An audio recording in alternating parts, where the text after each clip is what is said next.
Today, on behalf of CECAF, which is Center for Environment and Climate Action Foundation, we welcome you to this talk. Today, the aim of our talk is to create awareness for the preservation of ozone layer in our atmosphere. We are celebrating this talk today on the occasion of World Ozone Day, which is every year celebrated on 16th September. Myself, my name is Ms. Chinmoyee Borpujari. I am Ph.D. research scholar from Gauhati University, Department of Geography. I welcome you, the main speaker and the resource person, Dr. Anwesha Borthakur, who is Marie Curie Postdoctoral Fellow at Catholic University of Leuven, which is located in Belgium. Also, I welcome Dr. Arvind Kumar, which is IFS, Ex-PCCF and DGSF from Government of Maharashtra. Today, our title of talk will be Public Awareness for Tackling the Climate Crisis. Welcome everyone on behalf of CECAF. Let me give a brief introduction of our organization. CECAF, we are a dedicated and hardworking team of scientists, experts and managers working on various contemporary issues related to the environment, biodiversity, climate change and sustainable development for the last few years in Northeast India. Today, we are planning to widen our horizon and consequently expand our processes and modes of work by involving ourselves in some real-time climate actions. We are also planning to work on various government and international projects in the coming year, for which we are in touch with various reputed government as well as private organizations. So on behalf of CECAF India, I myself, Ms. Chinmoyee Borpujari, Dr. Kamal Kumar Tanti, Dr. Edmond Andrew, as well as Mr. Snehankar Chakraborty, welcome everyone in this today's session. Also, as we all know, today is 16th September, World Ozone Day. Today, according to the 1987 Montreal Protocol, it was signed, and since 1994, World Ozone Day is celebrated, which was established by the United Nations General Assembly. This day reminds people about the depletion of ozone layer and also to find solution to preserve it. World Ozone Day is observed on September 16 and it is celebrated to spread awareness among people. On this day, people from all over the world are expected to join the Montreal Protocol and to join the talks and seminars regarding this. So, I would like to properly give introduction about introduction of Dr. Borthakur, Miss Anwesha Borthakur. She is a Marie Curie Postdoctoral Fellow at Catholic University, as I have discussed before. She has completed her Ph.D. in Science Policy from Jawaharlal Nehru University, New Delhi. She has been working on electronic waste management and policies over the past 10 years. She is currently working on e-waste policies of South Africa, India, and European Union. She will be starting her new project on environmental sustainability in the Indian Himalayas in a few months. She has published more than 40 research articles in peer-reviewed journals and book chapters in edited books. Her research interests includes environmental sustainability, e-waste, governance, and environmental justice. Also, I welcome Dr. Arvind Kumar, who is an Indian Forest Service officer, retired as Principal Chief Conservator of Forest and Director General of Social Forestry. He also worked as a Commissioner of Tribal Research and Training Institute, Pune, in the state of Maharashtra, India. He holds doctorate degree in social science from Ranchi University. He is a master graduate from sociology from Jawaharlal Nehru University, New Delhi. He has acquired his LLB degree from Nagpur University. He is also AIFC, which is a postgraduate diploma in forestry from the Indian Forest College, which is now Indira Gandhi National Forest Academy, Dehradun. And he is a gold medalist in MSc Physics from Ranchi University. He has published 2 books, more than 40 articles. He likes to delve into multi-sectoral aspect, impinging natural resource and work to build a sustainable solution for their conservation. So today I conclude my introduction as a moderator, and I would like to pass on the mic to Mrs. Anwesha, Dr. Anwesha Borthakur, for her presentation as a resource person. Welcome, ma'am. Thank you, Chinmoyee, for the beautiful introduction. So, I talked to Arvind sir. It's always a pleasure to meet somebody who has been an alumni of alumnus of the same university, JNU Delhi. So it's always a pleasure to meet somebody and from JNU. And I'll start with my presentation then. So let me try to share my screen. I think the host has to allow me to share. It is disabled as of now. Can you do it, Chinmoyee?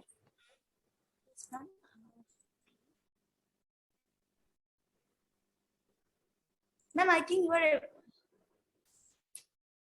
Just give me 1 minute. Okay, no problem.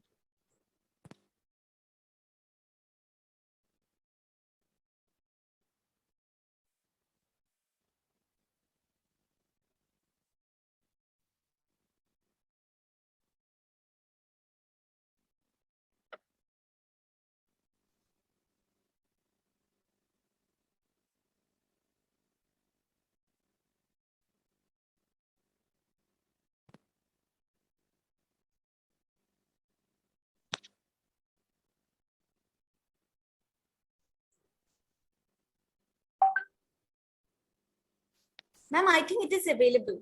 Okay, okay, it is. So I'll share my screen.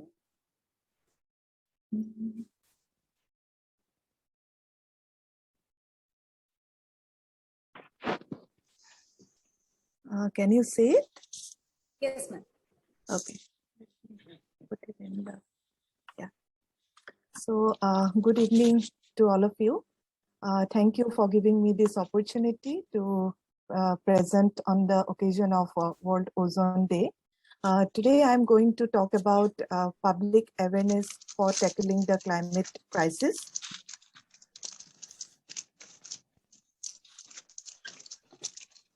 So let me begin by giving you a brief of the very recently published IPCC's report.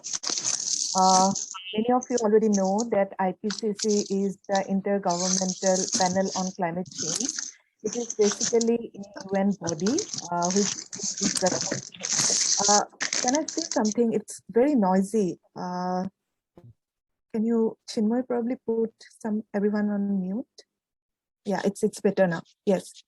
So I'll start with the recently published IPCC's report. All of you know that IPCC is the Intergovernmental Panel on Climate Change. It has recently published one report. IPCC is basically the body, a United Nations body responsible for providing scientific information related to human-induced climate change. The report says that climate change is widespread, it is rapid, and it is also intensifying. So that means Earth's climate in every region across the climate system is changing. There is currently not a single country, not a single continent on this planet which is not affected by climate change. Every single country is being affected by climate change. And some of these changes are already set in motion, for instance, the sea level rise.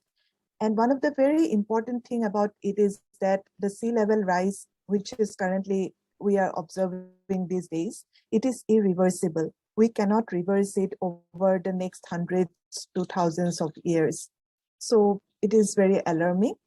Global temperature is expected to reach or even exceed 1.5 degrees Celsius of warming in just 20 years time from now.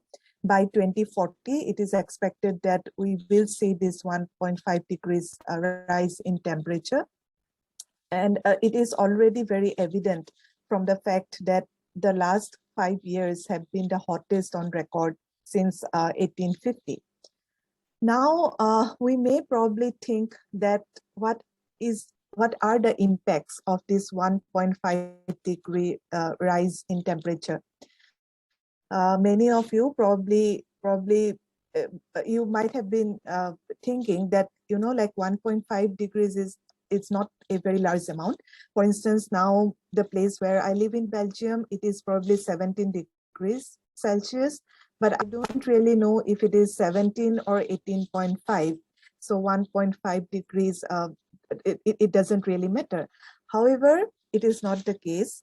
it is really alarming, because that much degree of rise of the global temperature will increase the heat waves, will prolong the warm seasons of the year and shorten the colder season of the year. Many of us, many people all across the globe, they are already seeing the trend of bigger warmer seasons and the shorter winter. Also, it will affect the water cycle. There will be intense rainfall in some part of the world, which will lead to flooding, and there will be some unforeseen drought-like condition in some other parts. So that means we will see more extreme weather events in the upcoming years, as we have seen before, than we have seen before. However, another very important aspect here is the sea level rise. We will see a continued sea level rise throughout the 21st century. And this sea level rise will, for instance, will result in some extreme weather events, for instance, like typhoons or hurricanes. And we will see more of them, those typhoons and hurricanes, in the coming years as compared to we have seen in the last century or so. There will, of course, be the loss of seasonal snow, the melting of glaciers and ice sheets that we already are very much aware of. So what we really need to do is to act, because there is no planet B. This is the only planet that we have. And although there are some conversations on, like going to the Mars and stuff like that, have colonies there, but it will take time. In our lifetime, in the lifetime of a few generations ahead of us, it won't be possible. So we really need to act. Now, why India is important when we talk about climate change or in the global climate change discourse? It is because of the fact that India is a very big country, and it is a very diverse country as well. For instance, the whole country is divided into 10 biogeographic zones. As you can see in this particular diagram, you will see that we have the Trans-Himalayan region, which is followed by the Himalayan region. We have Northeast India here. We have Deccan Peninsula over here. We have a very rich Western Ghats, which is very rich in biological diversity. So the whole country is divided into these 10 biogeographic zones. And conserving or preserving the environment of our country is not only important for the country alone, but for the global environment. And just to give you a glimpse of how diverse it is, you can see that we have the Trans-Himalayan region, which looks something like this. This is mainly the cold desert areas. Then you have the Himalayan region, which is characterized by snow-covered mountains at the top, which is and rich vegetation in the foothills. We have Indian desert, which is like the hot desert areas. We all know about the deserts of Rajasthan. We have islands and coast. India has a very long coast of more than 7,500 kilometers. And thus it is a very diverse country. In the same country, you can have temperatures of many notches below zero. For instance, in Dras, in Kargil, you can have minus 60 degrees centigrade. At the same time, if you go to Rajasthan, you can have over 50 degrees centigrade. So the range of temperature that we see in our country is very, very wide, and it results in such a diverse kind of biogeographic region across the country. Now, considering the biodiversity in India, because all those various diversity in the biogeography resulted in a very huge biodiversity in the country as well. India is one of the 17 megadiverse countries in the world. It has 2.4% of Earth's land area. However, at the same time, it accounts for 7 to 8% of the world's recorded species. It is home to 96,000 species of animals and 40,000 species of plants. Just absorb those numbers and you will feel how diverse the biological diversity of this country is. Thus, India's management of its natural resources is crucial not only for our country alone, but for protection of the global biological diversity and also the climate system. Now coming to the Northeast India, it is of course one of the biogeographic regions in India. Northeast India is characterized by a ecologically sensitive zone, and also it is geologically very fragile. It is one of the most rain-fed areas in the world. However, recently I have heard a lot about not adequate rainfall in Assam, for instance, which is very alarming. It is one of the global biodiversity hotspots. I will come to it a bit late. It is also one of the very seismically active region in the world as well, and it has experienced a number of major earthquakes in the recent past. And overwhelming majority of its population in Northeast India are dependent on natural resource-based agriculture. That's why conservation of the environment in Northeast India is even more important. And yes, and it also is very rich in water resources with a lot of rivers, and we have one of the largest rivers in the world as well in northeastern India. Regarding the biodiversity, you will see that it comes northeastern part of India falls under the Indo-Burma biodiversity hotspot. This biodiversity hotspot also includes Thailand, Vietnam, a part of China, and so on. So it is a very rich, very diverse ecosystem. A wide range of ecosystems are actually observed in this part, including wet, evergreen, and deciduous forest. 1,300 different bird species are present in Indo-Burma biodiversity hotspot. This is not necessarily in Northeast India because Indo-Burma also incorporates a lot of other regions as well. But a lot of them are also present in northeastern part of India.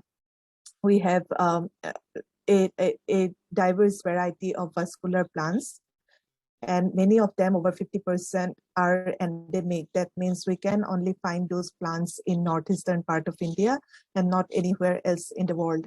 So that's why preserving those plants species are so important for the global biodiversity conservation. Also, we have the Himalayan region, which is again a biodiversity hotspot. We have more than 10,000 species of plants, and among them, over 3,000 are again endemic, which are very specific to the Himalayan region. The largest family of flowering plants we observe there is, we all know about the orchids of Northeast India.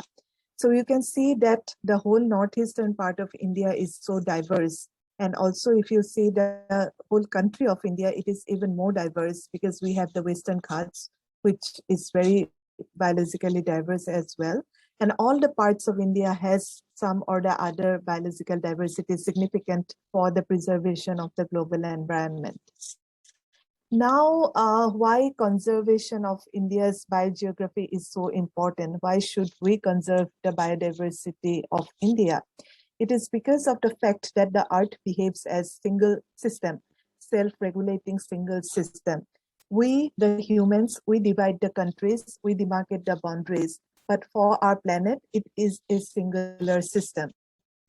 You can probably relate it to a human body. So if there is something happening in the Himalayas, people in Europe cannot say that, okay, something is happening in Himalayas, but we are far away from the Himalayas, so we should be okay. We shouldn't worry much. If something is happening in the Amazon forest in Latin America or in Australia, people in India cannot say that we are not worried because, yeah, those are like far-flung areas. We are far away from those areas. It is not a case like that. You can probably relate it to a human body. So for instance, if I hurt my left arm, I cannot say that, okay, I hurt my left arm, but my right arm is still okay, so I shouldn't worry. It is not the case, because if I don't fix my left arm, it will keep on giving me trouble. I cannot be a healthy individual with an injury in one of my arms. and I cannot do all the activities with my other hand. So it's something like that. The earth is a single system. Probably its one hand is Latin America, the another one is probably Africa or something like that. And we cannot say that if something is happening in one part, we should be relaxed and we should not worry much. We should, because it is a single system. We divide the countries, we are demarcating the boundaries, but earth doesn't really know about it. So here are a few pictures I'd like to share with you that, in this very year, we have seen drought in some parts of India, including Assam. Here you can see the picture of that. These are various news clippings that I took from different newspapers. You can see flood in Germany and Belgium, which was very intense a little over 1 month back. There was large-scale devastation, and still in some parts of Belgium, trains are not functioning well because there is destruction of the train track. While we have floods in Germany and Belgium in the western part of Europe, in the eastern part of Europe or in the southern part of Europe, we had devastating forest fires. For instance, in Greece, in Italy, in Turkey, there were incidences of forest fires. You can see another incident of forest fires in California, in the US, which has been very intense. This is the picture of Hurricane Grace in Mexico. So if you see all these events, you will realize that those are happening almost at the same time. It's not like within a span of 12 months, these things are happening all across the globe. Those are happening in very, very short intervals. Almost at the same time, many of these things are happening. So we can see that the whole planet is in a huge mess, and we need to act to, somehow sort this climate crisis up. Now, here comes the question, what can we do? What, as an individual, as a researcher, as a teacher, as somebody working in a government or public sector office, in general, as a normal citizen, what can we do? So I will give you the example of something which we use very often, which are the mobile phones, smartphones. Almost all of us have it right now because, yeah, it is becoming an integral part of our lives. And we also keep it very close to us. We hold a mobile phone almost all the time. We are so much dependent on it. But if you see, we don't realize that there are a lot of metals that go into the manufacturing of a mobile phone. So these are the diverse range of metals that go into the manufacturing of mobile phones. We have even gold and silver in the smartphones. Now, from where these metals come from? These metals may mostly come from the mining areas in beautiful pristine forest, which we have now converted into these kind of mines. Like whenever I go to Africa, often from my flight, actually, I see those very huge, large mines in the middle of very beautiful forest areas. So it is very disturbing to see it, because when you are in the land, you can't really see the scale or the vastness of those mines, but when you see it from above, if there is an aerial view, you can see how devastating that is. So all these metals, they are mined from some pristine natural forest areas. And we must realize that when we carry a mobile phone, that means there is something which has already caused some kind of destruction in some part of the world. Secondly, the thing comes like, how long do we use our mobile phones?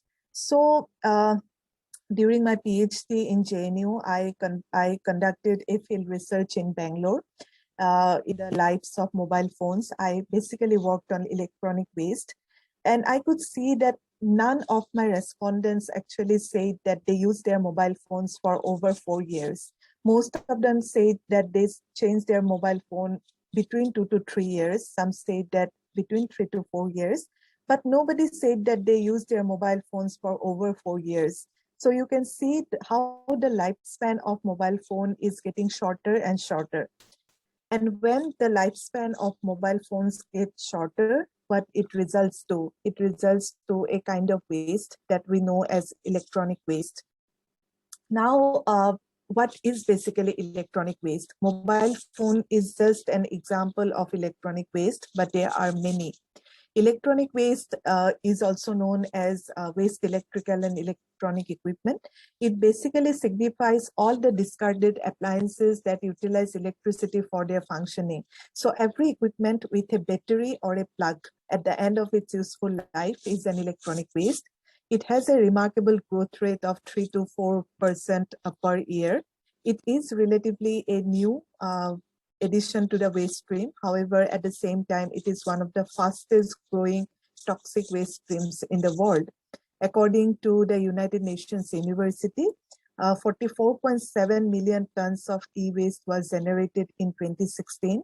Just to give you an idea of how huge that volume is, that volume was equal in weight to almost 9 Great Pyramids, 4,500 Eiffel Towers. So you can imagine the volume of electronic waste that is being generated. And it is the statistics of 2016. The recent statistics are equally alarming. It says that a record 53.6 million metric tons of e-waste was generated in 2019. This volume was up by 21% in just 5 years' time. So you can see how fast the volume of electronic waste is growing. However, only a little over 17% of the e-waste that was generated in 2019 was actually collected and recycled. Most of them did not find their ways to the recycling centers, and they were probably landfilled or even incinerated.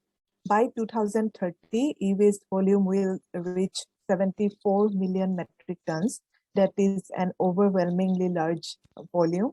Thus, we can expect that e-waste will continue to grow exponentially in the coming years with more consumer demand and a very short replacement cycles. However, its management is a major challenge for almost all the countries all across the globe. I would just like to give you an example of a Western kitchen. So this was my kitchen when I was in Germany. So I just wanted to click a picture to show that how many possible or how many future electronic waste are there in a single kitchen. Many of these equipments you can find nowadays in urban Indian kitchen as well. We must remember that all these equipments have a particular lifespan, after which all of them will become obsolete and we have to throw them and they will become electronic waste. Now, why electronic waste is being generated in such a high pace? One reason being fast technological progresses and innovations. Electronics is one of the fastest growing industries in the world. If you just open any e-commerce websites like Amazon or Flipkart, you will see that there are new varieties of electronic equipments introduced into the market every single day. It could be mobile phones, it could be laptops, it could be refrigerator, air conditioner, television, or any electronic equipment. You will see that new and new models are being introduced every single day. Thus, our dependence is increasing. The electronic waste, we are more dependent on electronic waste now. Electronic products nowadays. What could be a better example than a webinar like this, where we all of us we are interacting virtually. Nowadays, all of you know that school, colleges, everything is functioning on online mode. So with the pandemic, we are actually becoming even more dependent on electronic products. And this will result in a greater e-waste generation in the coming years. Another important aspect for the generation of electronic waste is that there is this downward trend in prices because of increasing market competition and also a larger consumer demand. The fourth one is conspicuous consumption. Conspicuous consumption means that we tend to imitate people.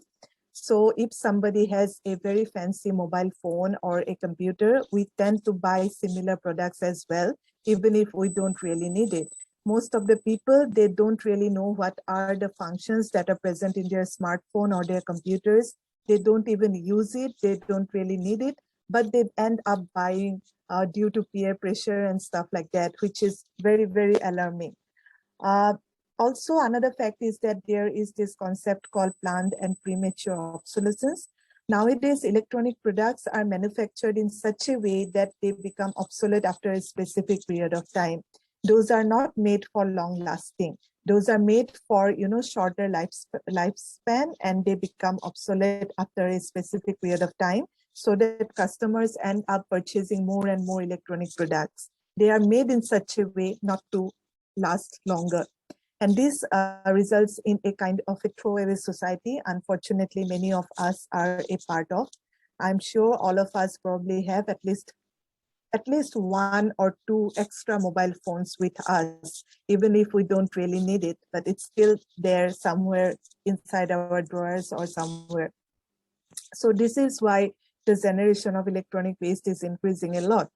In case of India, it is one of the largest generators of e-waste. Recently, along with USA and China, it contributed to 38% of global e-waste generation. Currently, at this moment, we don't really see the amount of e-waste that is being generated, because it is not like normal waste where you dump in your landfills and stuff like that. But the way it is increasing, we will get to see it very soon. Domestically, India produces around 2 million tons of e-waste annually, although there is no specific, very reliable information on it. It could be even far more than what it is being listed now. Another important aspect of India is that if you look at the per capita generation, India still produces far lower as compared to many high-income countries like Switzerland. We produce only 1.3 kg of e-waste per inhabitant per year. However, a country like Switzerland produces 26.3 kg per inhabitant per year. However, we must remember that we are a very big country with a very large population. So at the end, we end up producing way more electronic products than, for instance, Switzerland, because we have a population size which is more than 150 times than that of Switzerland. We are a big country with a huge consumer market and so on. So we cannot just be relaxed with electronic waste, assuming that still the per capita generation is less. Now, while the generation is increasing, there is this problem of management of electronic waste, which is a major environmental justice concern. I would like all of you to just Google and see this environmental justice map, environmental justice atlas. It is basically formulated at the Autonomous University of Barcelona in Spain. I collaborated with them for a few case studies. So you see the overall environmental justice scenario here. You can see these black dots. These are for fossil fuel. Blue dots are for water resource management. Green dots are for biodiversity and so on. And you can see a country like India is full of environmental justice, or rather environmental injustice cases. So you can see how the global environmental justice scenario is just by looking into this map. If you click in each of the dots, they will give you the information about that particular area. So considering e-waste, it is again an environmental justice concern as well. It is a very complex stream of waste because it contains hazardous chemicals, which are extremely hazardous to our human health and environment. For instance, it has heavy metals and persistent organic pollutants. It also has precious metals. That's why it is also known as urban mine. Sometimes I already mentioned about the various metals that are present in electronic products, and concentration of them are sometimes way more than in the natural ores. However, in the global north, in the developing countries or low-income countries, e-waste is mainly processed in the informal sector. You will see them in major Indian cities, for instance, in the urban slums, and they use very rudimentary techniques like open burning, mixing of acids and stuff like that. And a lot of women and children are involved in this informal recycling sector. and it is mainly dominated by urban poor, which are low skilled.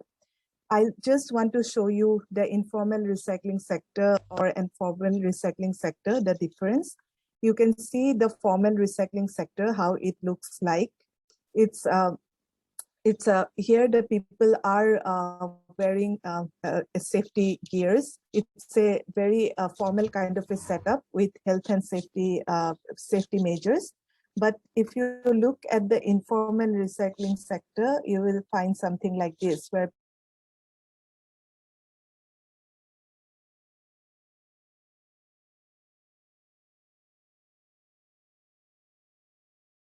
that's why this is the last part of my presentation. That's why there is a need for greater public awareness.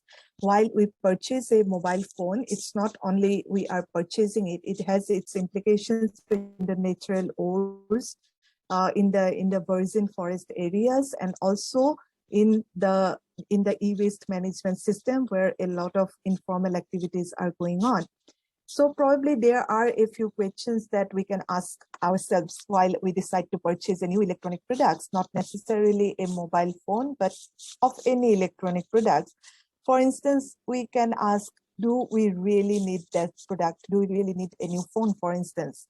If I buy a new phone, what shall I do with the older one? Why am I buying a new phone while my older one is still functioning well? For instance, I already mentioned that many of us, we don't really use all the functions that are present in a mobile phone. We don't really need that. We even don't know that those functions exist. Still, we buy a fancy phone just like that.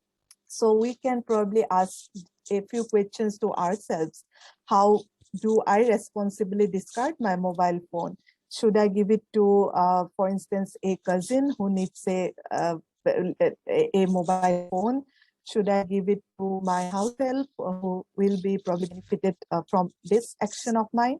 And foremost, like, am I considering the environmental effects of my decision or of my action? This is something we need to ask ourselves while we decide to, like, purchase new products.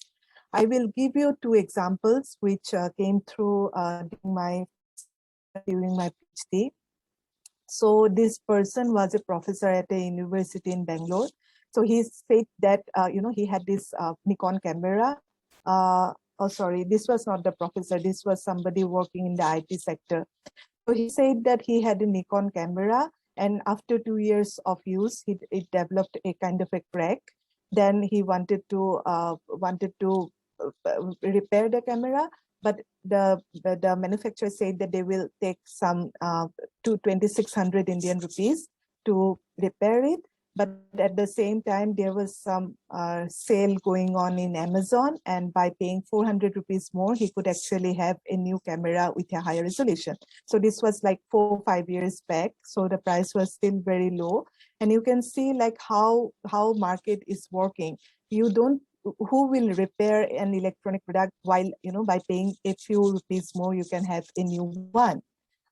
This is of a professor whom I met. He said that he had an HTC mobile phone. Then his son insisted him to purchase a new one. No, he had HTC then, but he previously had a Google Nexus.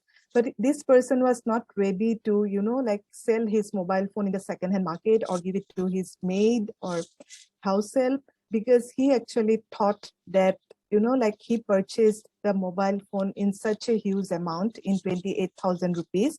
He cannot resell it or give it to somebody in very few, like, for instance, 3,000 rupees.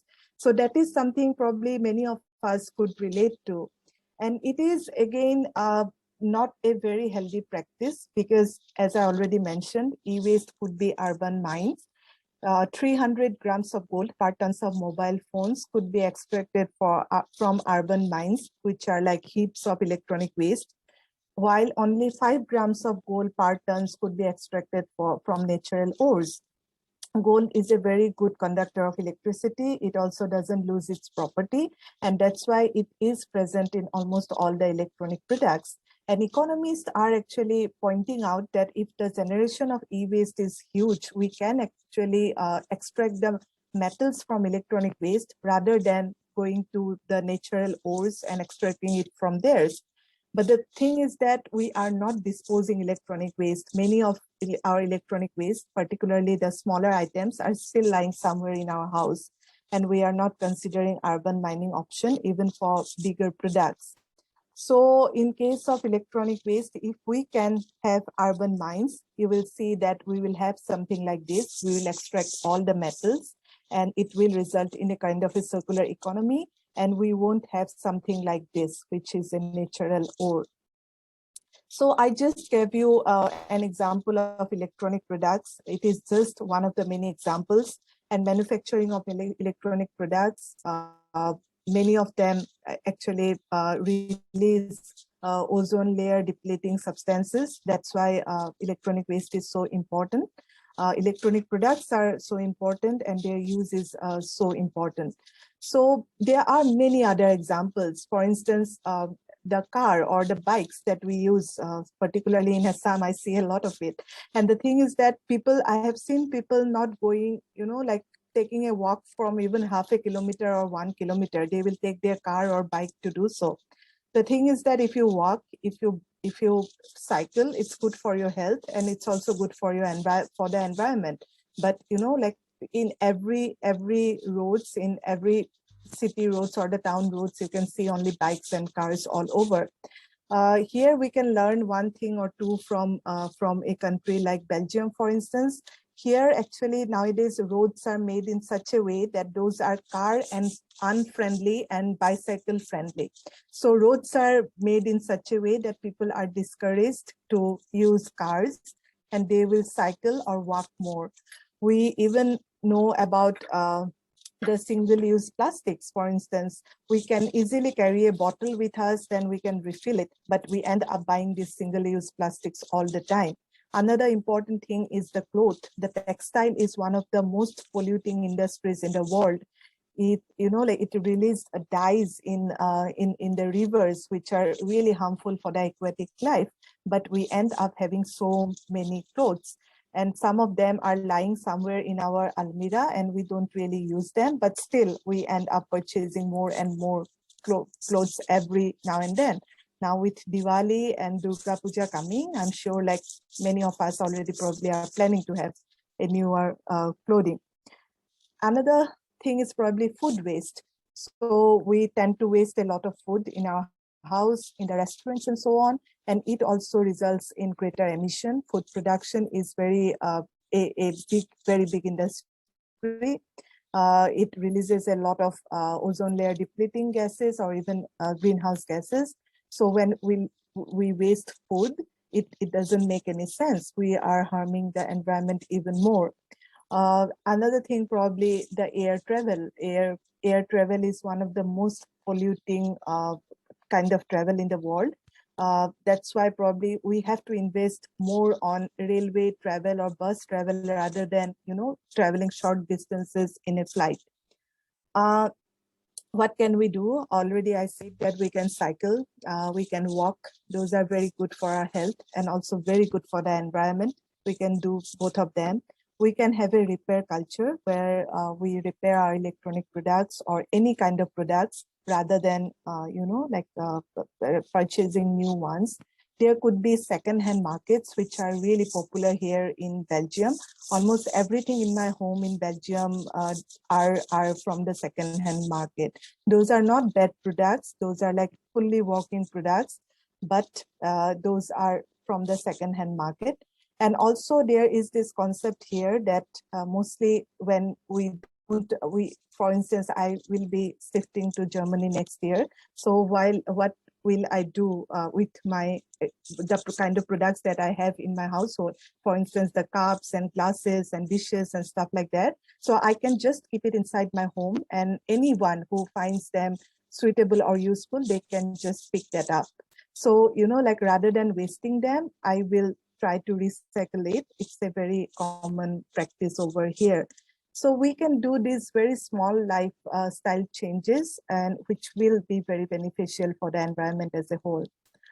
So that's all from me. Thank you. Thank you, Anwesha ma'am. Now, I would like to open the session for question and answers. Any of the participant, if they want to ask any question, they can directly drop their question in the chat box, or they can directly ask the chairperson.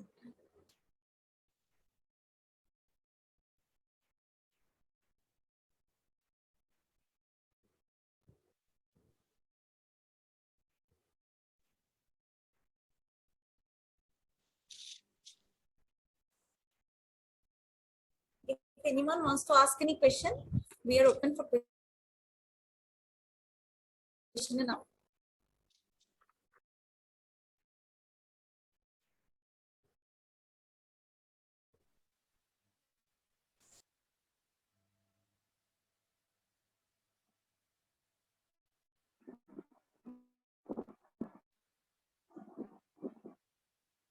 Hello.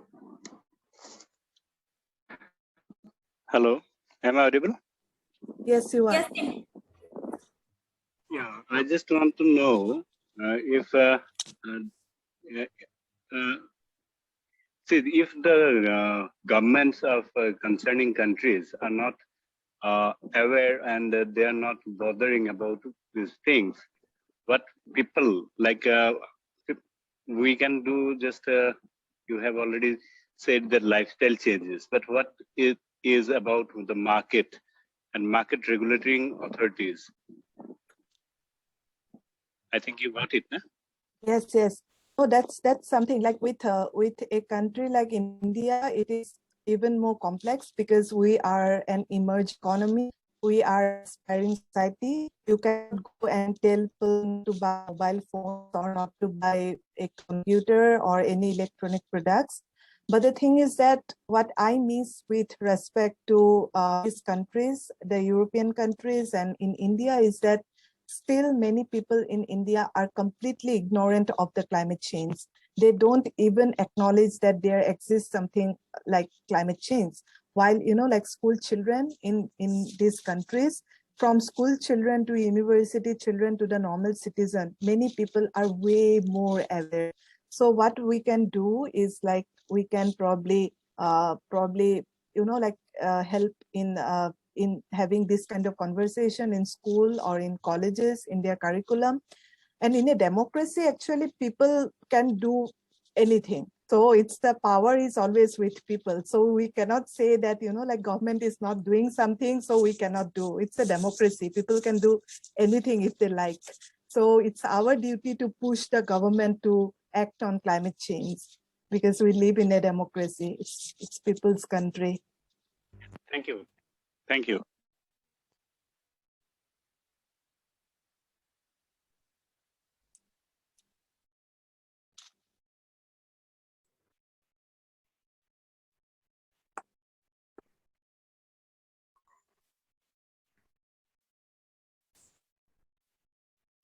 Ma'am, there is a question from Amar Surin. He has asked that the various organizations who are working on environmental issues must educate people who are the consumers about these concerns. According to his experience, the general public who are the customers have no knowledge about these things. Another note, this organization must work together and build public opinion on creating more recycle points throughout the customer chain.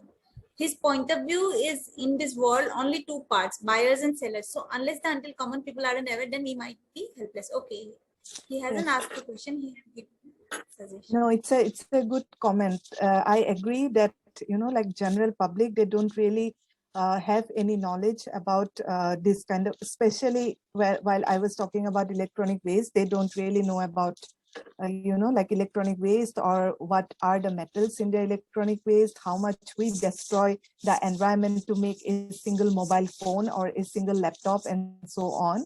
So it's a duty for the general public, for the government or many non-governmental NGOs like yours to educate people. However, what I have seen is that there is this environmental science course in the bachelor's level in India, which is compulsory. Everybody has to pass that exam.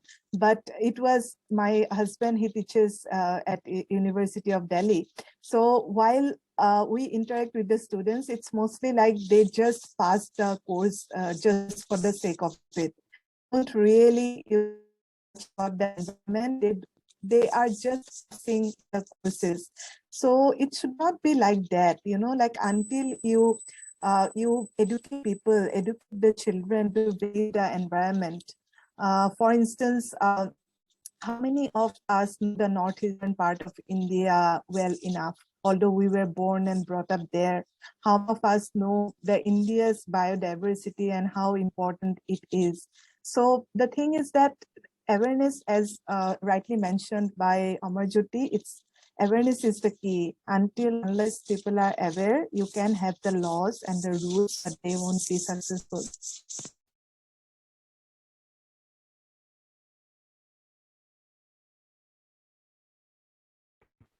Hello, ma'am.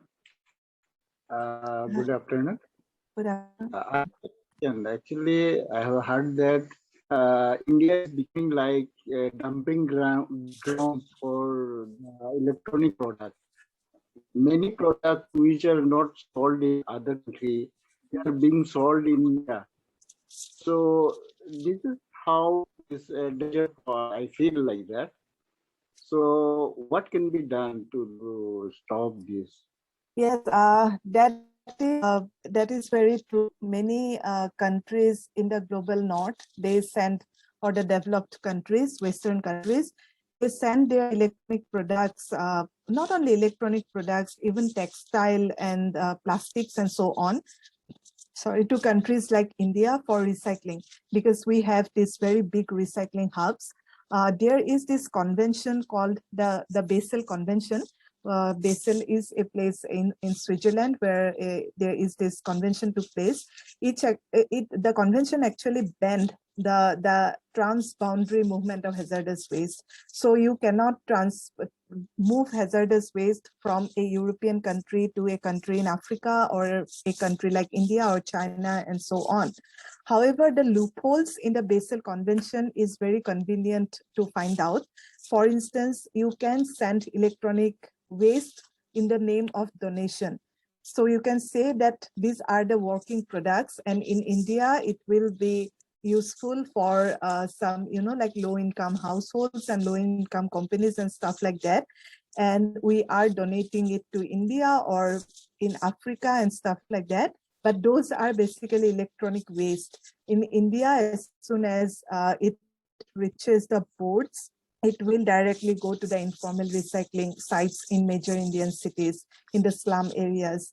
So the Basel Convention is very conveniently explored by many Western countries to send their waste to many countries in Asia, in Africa, and also in Latin America. But with India and many countries in Western Africa in particular, like Ghana and Nigeria, one of the important aspect is that it is very close to many Western countries. Like Ghana is very close to Europe. India is not very far, so it's very convenient to send their waste to these countries, which have very relaxed health and safety rules. We don't have, you know, like health and safety measures. We don't have very strict laws. So it is very convenient to send it to these countries and and recycle it there. So it is something happening, but a country like India, I think it has already banned some of those stuff, but yeah, we need to do a lot more. I'm glad you brought up this, and very true. Thank you, ma'am. Thank you.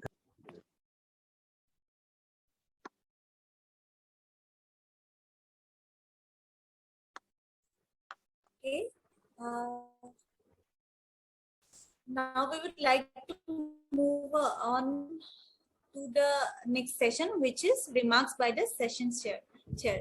I would like to request Dr. Arvind Kumar Jha, respected IFS service officer and our designated person for this session, to conclude the meeting. Which is, I'd like to pass on the mic to Arvind Kumar Jha. Okay. Thank you so much. And it was, I must say, as would definitely be added to by the listened to this discourse, that it was wonderful.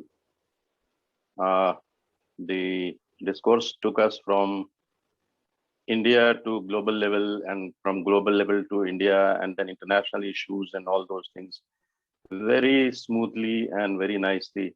And it was put up in a very nice way. So I must congratulate the speaker today. That is the first, I think, the second thing is, yes, all countries are affected by the climate change, but we must also understand that the poor countries and the developing world is more impacted because of the climate change. And that's a matter of really serious concern, because it also requires the equity issues to be properly set up in the whole scenario when we say that the world is a global village. Today is September 16th, and it was designated by the United Nations General Assembly as the Ozone Preservation Day, International Day for Preservation of Ozone Layer. Ozone layer, most of you must be knowing that it's a very important layer around the Earth. It's an umbrella which is really maintaining the population that we have of various life forms on the Earth. And that's why it's very important. And it was found in 70s that there was some disturbance in the ozone layer, and it was deteriorating in some patches, and most of the area that was found to be most affected was the Antarctica side, that is South Pole side. And so we had a Montreal Protocol, and that was on substances that deplete the ozone layer. Initially, 45 countries together signed, and they signed phase the ozone depleting substances. The ozone depleting substances, you would be surprised to know that they are very potent greenhouse gases too, which is influencing the climate change very much. And it basically, if we can name some of them, I mean, the nitrous oxide, the carbon dioxide, these are the greenhouse gases. But we have, for specifically ozone area or ozone depletion area, the CFC, the HCFC, bromide, halon, carbon tetrachloride, etc. And they also contribute to the overall deterioration of the climate environment in a big way. Now, this year's slogan of for this day is Montreal Protocol, keeping us, our food, and vaccines cool. So you can see what the idea is. The idea is to slow down climate change, help to boost energy efficiency in the cooling sector, because we are all facing the problem of global warming.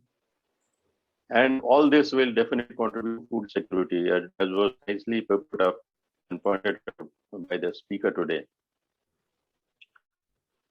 The ozone layer only saves us from the ultraviolet rays, although the ground level ozone is also a health hazard, and pollutants create that kind of a health hazard, which are coming from heavy industries, coal-fired power plants, etc. Just a sec. The stratospheric layer basically shields the Earth from most of the sun's harmful ultraviolet radiation. The first ozone hole was discovered in May 1985, formally, and that was over Antarctica, as I said. And later, NASA found that the whole of Antarctica region was affected, and temperature in that area had begun to rise. You must have heard about melting of ice, etc. The layer has an exceptional capability of absorbing 97 to 99% of ultraviolet rays, which are harmful to the living forms, especially the human beings, for example. And it does help in maintaining the ozone-oxygen cycle on the ground. So that's the importance that the ozone layer has.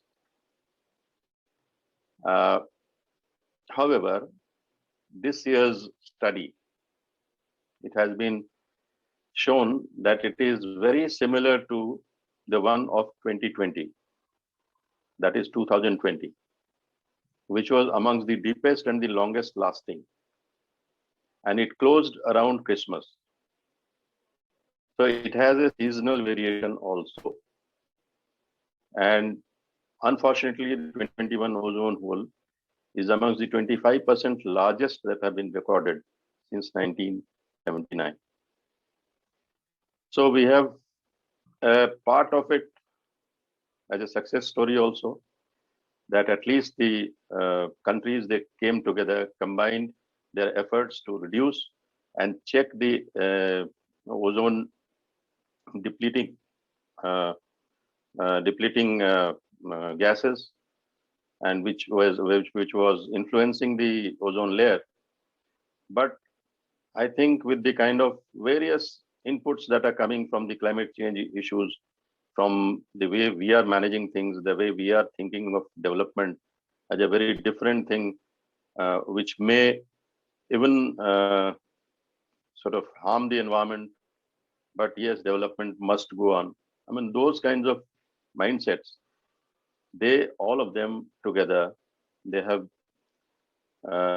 we may say, partly offsetted whatever was the gain in the last so many years in terms of ozone layer preservation or improvement. So the sum and substance is that we have to take concerted action, considering all the aspects of our life, our activities that are impacting the global scenario, that are impacting right from our household to the national economy to the world economy. In this regard, since there was a question asked about awareness, I must give you an example of Pune. We have an institute here which is called Bharati Vidyapith, and they have developed wonderful books for children for educating them on environmental conservation and how to tackle these issues of waste management, etc. That's a beautiful series that they have come up with. Then I would also request all of you to read a book which is called Development Reconsidered. You can Google the name, Development Reconsidered, and please go through it.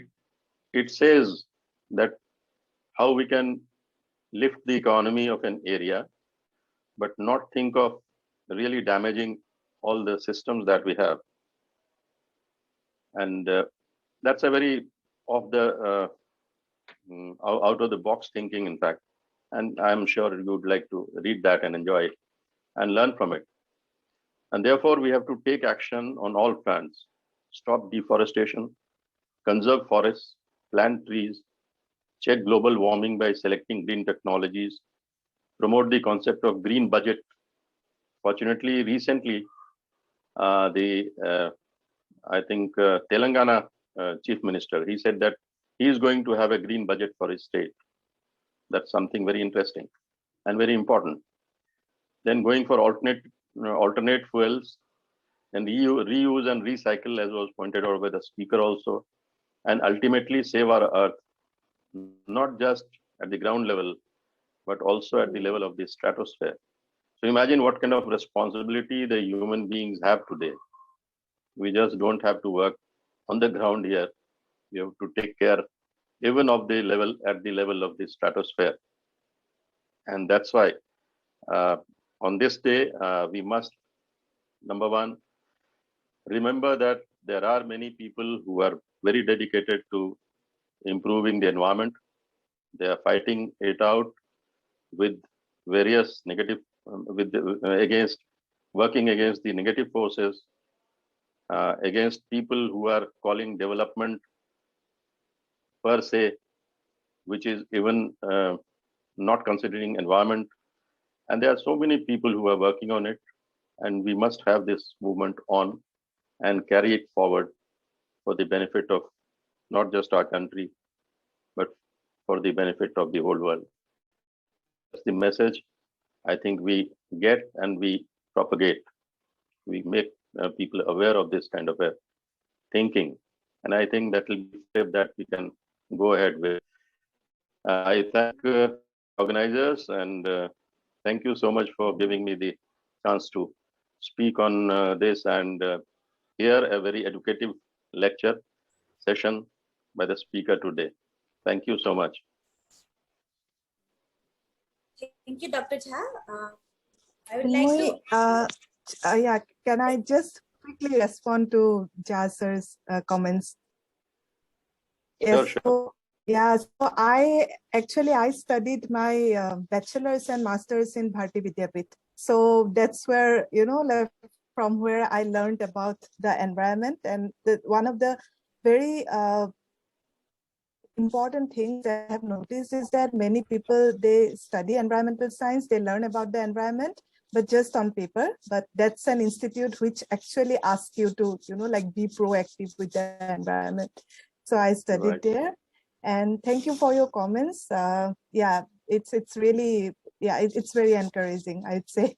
Thank you so much. Thank you.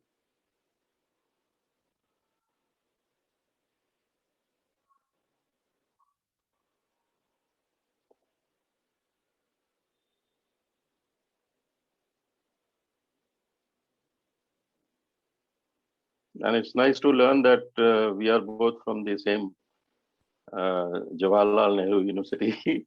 Yes. That was wonderful. I was there in 1978. Okay. Long back. Yes. Yeah. I was not even born.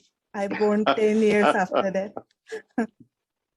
It's very nice to find somebody, and it happens like we often meet people from JNU all the time in different places. It's very nice.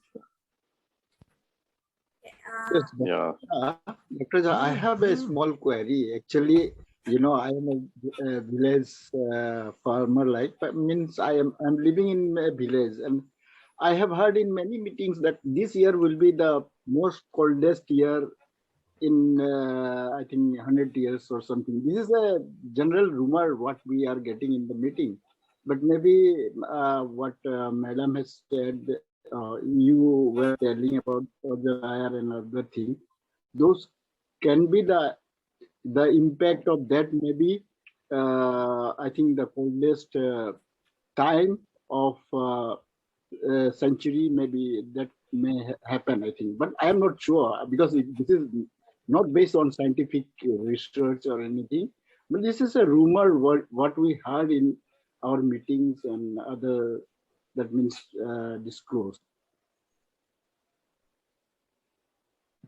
Shall I respond to you? Yeah. Or the expert from Belgium? No, I think you are the right person. Yeah, देखिए, no, ऐसा है. Basically, the problem is coming up because of expertise, number one.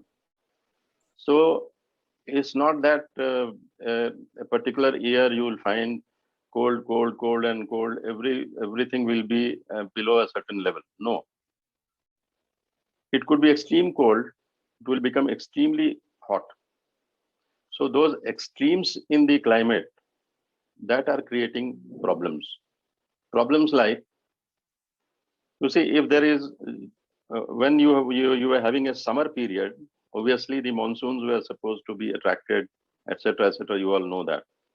But if that summer period doesn't become hot at the right time, which it was always, and it becomes slightly delayed, then obviously the monsoons get delayed.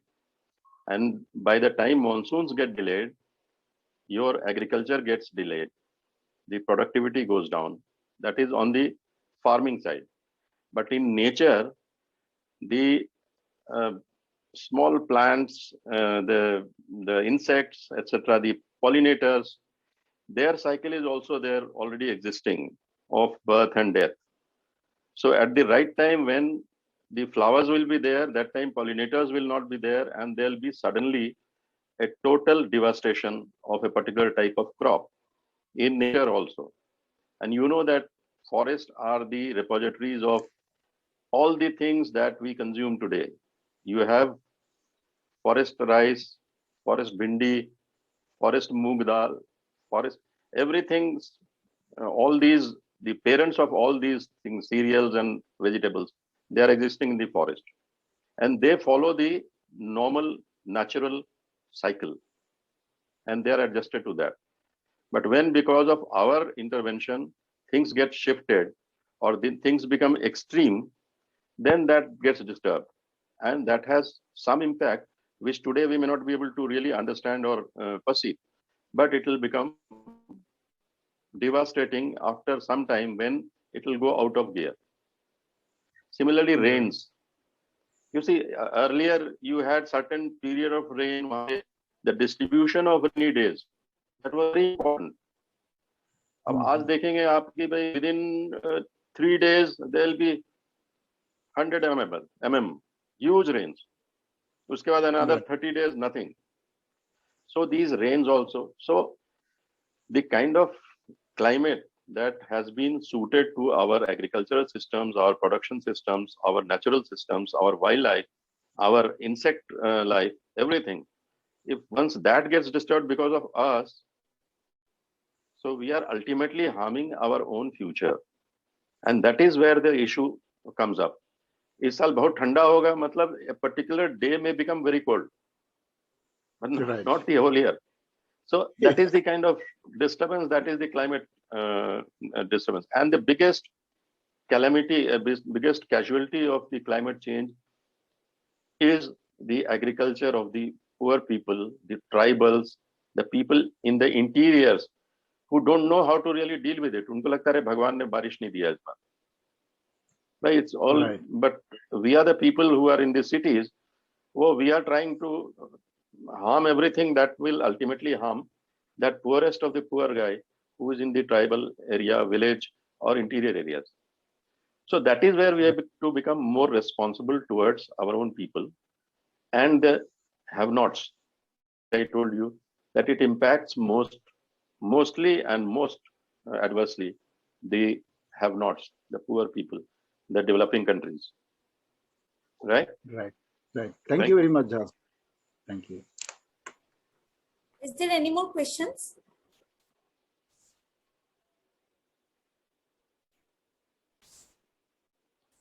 Okay, so we would like to conclude our meeting today, and I would like to congratulate Anwesha ma'am and Arvind Jha sir, and provide my heartiest gratitude towards them for being present here as an honorary guest. On behalf of CECAF,